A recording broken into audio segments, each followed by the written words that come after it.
Hello, everyone. Welcome to the first demo. And in this one I'm going to be very quick. I'm going to share with you how to work with two different types of data. So the first one, the first file that we are going to upload to our model to forecast is one that is very, very commonly used to tutorials, which is the passengers data. It is a monthly information about passengers in an airline. So the file only has three columns. Is the ID that we only have one ID here. It's just one object to forecast. It has dates and it has the values. And the second one is more complex because it is sales data. We are going to use the sales data of one of our customers that we ask for this data. And the only thing that we did was to change the names of the products just to hide sensitive information. All right, so the format of the files is the same. We have the IDs of the objects that we want to forecast, the dates, and the values. That's it. So let's go to the platform. Let's do some forecasts. And the best thing about this model is it learns directly from raw data. So you do not need to worry about feature engineering, model tuning. The results will always be the same for the same training. So it's going to train with the data directly from the raw data from the files and forecast. So this is important to have in consideration. This is not a pre-trained model. You need to give data for the model to train. So 1 year of data, 2 years, it depends on the situation. So let's start with the passengers. So I upload the data. The only thing that I need to tell the model is where each column, what each column represents. So the column with the IDs is unique ID. This is the column for date DS and values Y. So the nodes are the unique ID. That's the name of the column. The values, it's Y. And the dates are on the column DS. All right, so we are going to do a forecast of 12 points. It's going to be positive values.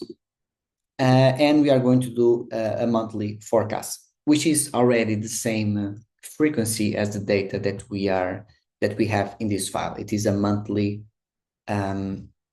data. So in this case, the aggregated values is not important. You can put anything. If the frequency is the same as the file, you do not need to worry about. All right, let's call it passengers. All right, and let's generate the forecast model. All right, so the forecast was generated. It took a few seconds, and these are the results. So the training data, as you see, in white, and you have the forecast in blue. And you can see that you can see the forecast and you can see the uncertainty, which is around 7%. But you can also see a very interesting thing about the model reasoning. This is a new feature that we have to our platform. It allows you to understand how the model creates this forecast. And the first thing that the model does is to find a cause effect inside the object itself. So inside this training data of this object.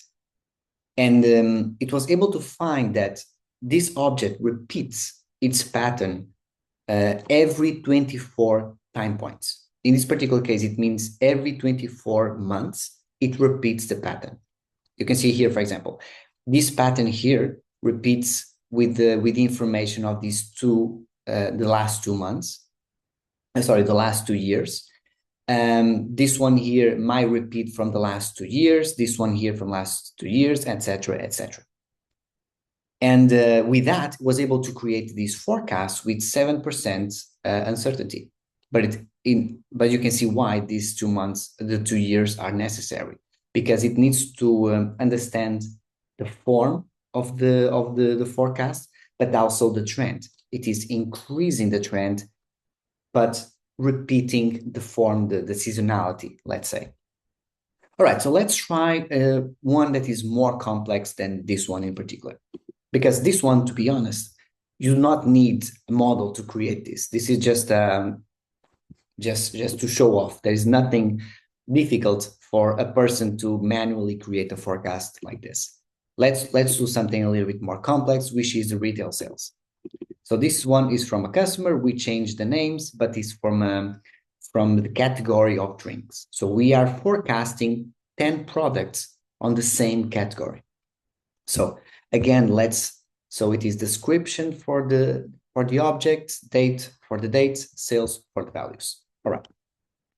This is the name of the columns, sales, dates. So for this, this file here this file has daily sales, but we want to do a forecast that is weekly sales. And we want to forecast, let's say, for the next 3 months. So it is 12 weeks forecast. So 12 weeks means that we are going to do weekly. We can do start on Sunday. So it is 12 weeks. The output is also into positive because it represents unit sales. And in this case, it matters. We are aggregating by weeks. This is daily sales. We are aggregating by weeks. So that means we need to sum the values. In this case, the sales per week is the sum of the daily sales. So it is a weekly sum of the sales. All right. So let's see what the model says. All right. So the model was generated. So 10 objects, 10 products that were inside this file. So let's see the results. So you can choose here what product that you want to see the forecast. Let's start with this one. And it is weekly sales, right? And for this particular one, classic cola, the uncertainty is quite high. It is 30%. You can see the forecast here and the uncertainty. But you can also see something that it was not possible to see on the other file. You can see the behavioral dependencies. So we are putting we are creating a model that is a network of 10 SKUs, 10 products. And the model, what they are going to do is going to find the cause effect, not only on the product itself, but between all the products that we place on this file. So it's going to find what is the cause effect inside the product and outside, trying to create a relationship on all this network to build this forecast. And this is why it is interesting, because since we are putting not only this product to forecast, we are putting with all other products, it was able to improve the accuracy by 9%, reduce the uncertainty by 9%, because this product here has a dependency with other 5 products in this list. But let's see what the model found.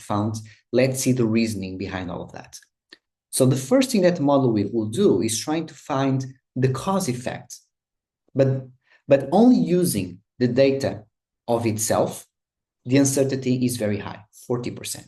So the next thing the model will do is to test the external cause effect. It will try to find what is the cause effect with the other objects, with the other products. And with that, it was able to reduce the uncertainty from 40% to 30%. That's what we have in the end. And he found there is a dependency with all these products, right? There is a cause effect, positive or negative cause effect between all these products that allows the model to create a forecast with this uncertainty. And I want to be very clear, this uncertainty is still very high. We are using just a network of 10 products. Usually what we do with our customers, we place every single product on the model, and the model was trying to find a cause effect even between different categories of products. And not just the sales, we also use other events. In this particular demo, I'm not going to show you how to use events, but in the next ones, you will see the impact that such events and using large amounts of data will have an impact, a positive impact on the uncertainty. But with this, you can see already what are the cause effect inside a category of products. You can see other one, for example, this one here. You can see here this one here as a dependency of other 6 products. So every single one, the uncertainty is quite high. So this one is a little bit lower, but again, for this particular use case, it's very important to use events and to use way more data, not historical data, but a network of data. So the model can find what might be the cause effect associated with this forecast. All right, so you can also export the forecast to a file, but this is very interesting for you to at least understand what are the impacts. So when you add the events, it's going to be important to understand from what other products there's going to be a relationship. All right, thank you very much, and I'll see you in the next demo.